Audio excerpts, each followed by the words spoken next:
Hi, everyone. Welcome back to the English podcast. I'm your host, Lisa, and today we have a topic that I know will help a lot of you. Whether you're a student, a professional, or just someone who loves learning new things, we all want to know the secret. How can we learn and remember anything easily? I have a special guest with me today, Michael, who is an expert in memory and learning strategies. We'll be talking about tips, tricks, and proven methods to help you learn faster and make the information stick. Sounds good, right? Don't forget to check out the free PDF file in the comment section below to get the full transcript and new vocabulary for this episode.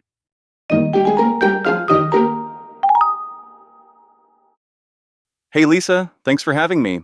I'm really excited about today's conversation because learning is something we all do every day. Whether it's at school, work, or just in life, learning is constant. But the challenge is how to do it more efficiently, right?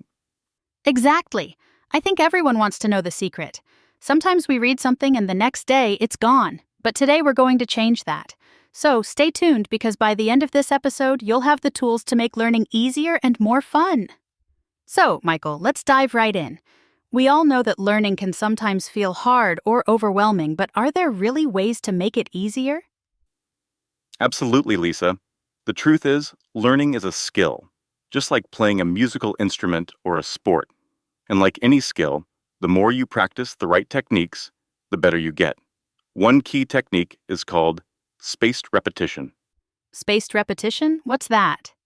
It's a simple but powerful method. Basically, you review information at increasing intervals over time.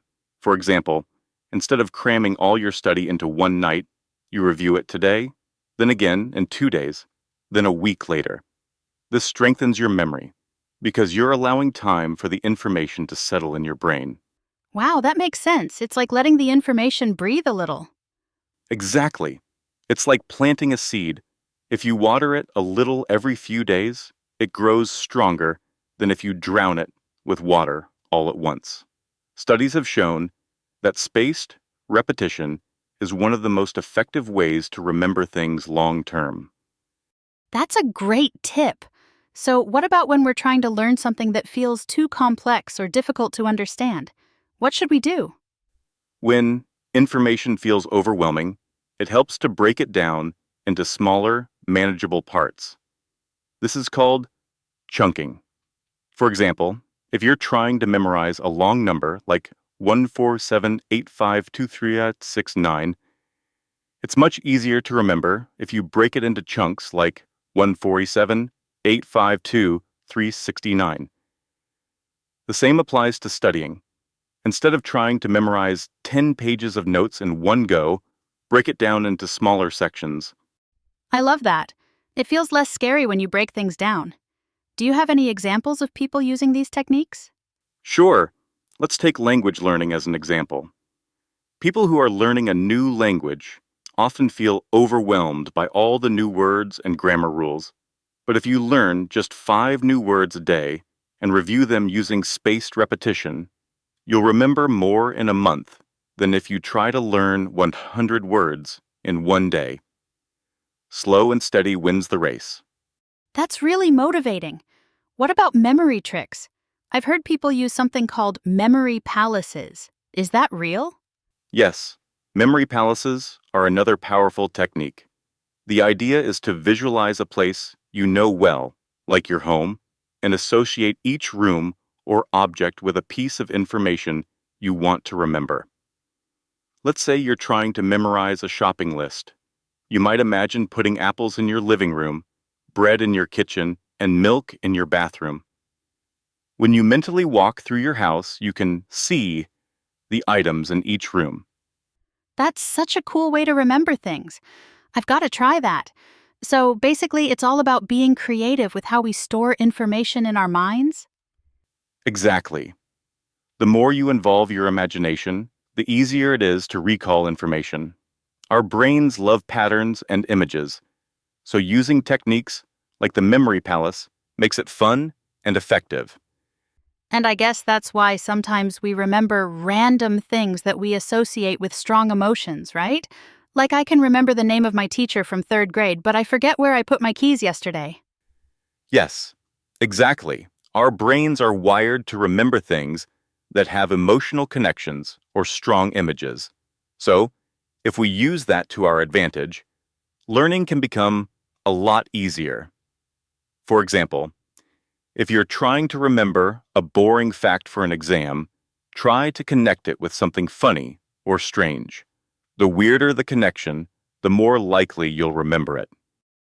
That's such a fun idea, and it makes sense. The more personal or unique the information feels, the better we hold on to it. Now let's talk a bit about practice. You always hear people say practice makes perfect. But is there a way to practice more effectively when it comes to learning? Great question. Practice is important, but the key is active practice, also known as active recall. Instead of just passively reviewing your notes or rereading a book, you need to actively test yourself on the information. For example, if you're learning history, instead of just reading the chapter over and over, close the book and try to explain what you learned out loud. Oh, that sounds like it really pushes you to engage with the material. Exactly. By forcing yourself to recall the information without looking, you're strengthening the connections in your brain. This is much more effective than just passively reviewing the material. So it's not enough to just sit there and read. We need to use the information in some way to really learn it. Exactly. The more you work with the material, whether through testing yourself, teaching it to someone else, or writing it down from memory, the stronger it sticks. This is so helpful, Michael. Just to recap, spaced repetition, breaking things down, memory palaces, emotional connections, and active practice. It all sounds doable, and I'm sure our listeners are taking notes. I hope so. It really is all about building good habits. Learning doesn't have to be stressful or overwhelming if you use the right techniques.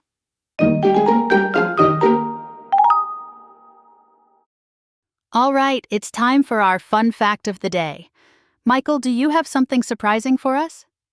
Definitely. Did you know that sleep plays a huge role in memory? When we sleep, our brain organizes and stores the information we learned during the day. It's like your brain's filing system. In fact, people who get a good night's sleep after learning something new remember it better than those who don't. Wow, that's a fun fact and a reminder to get enough sleep. So, cramming all night before an exam might not be the best idea after all? Exactly. Sleep is just as important as the time you spend studying.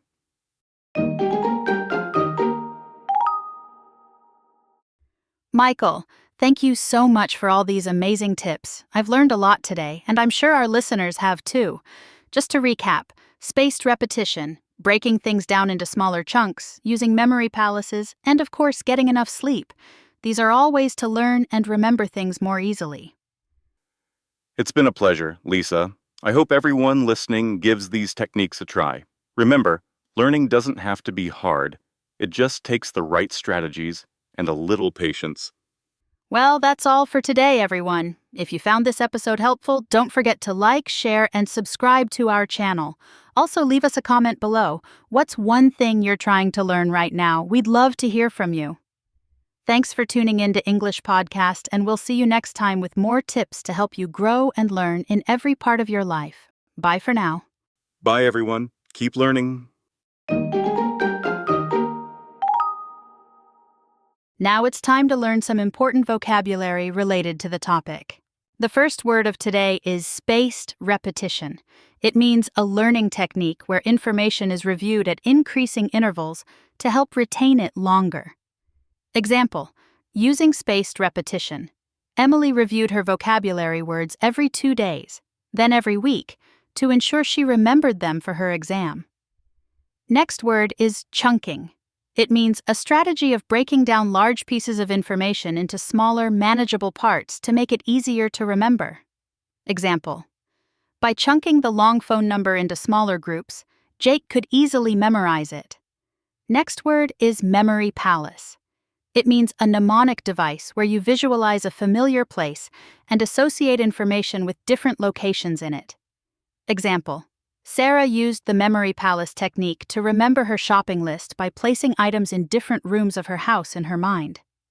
Next word is active recall. It means a study method that involves actively testing yourself on the material rather than passively reviewing it.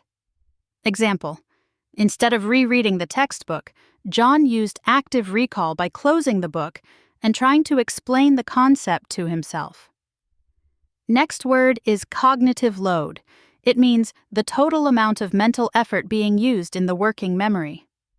Example: breaking up the complex material into smaller sections helped reduce Tom's cognitive load while studying. Next word is visualization. It means the process of creating mental images to represent the information you're trying to learn. Example: Maria visualized the solar system in her mind to remember the names and order of the planets. The last word is retrieval practice. It means a learning strategy where you recall information from memory as a way to strengthen your knowledge. Example: retrieval practice helped Ben remember key historical dates by testing himself without looking at the notes. Thank you for listening to our episode of the Simple English Podcast. I hope you learned something new and helpful today. Please give us a like and subscribe for video like this. Share it with your friends, and let us know what you think in the comments section below. We'll be back with more interesting discussions soon.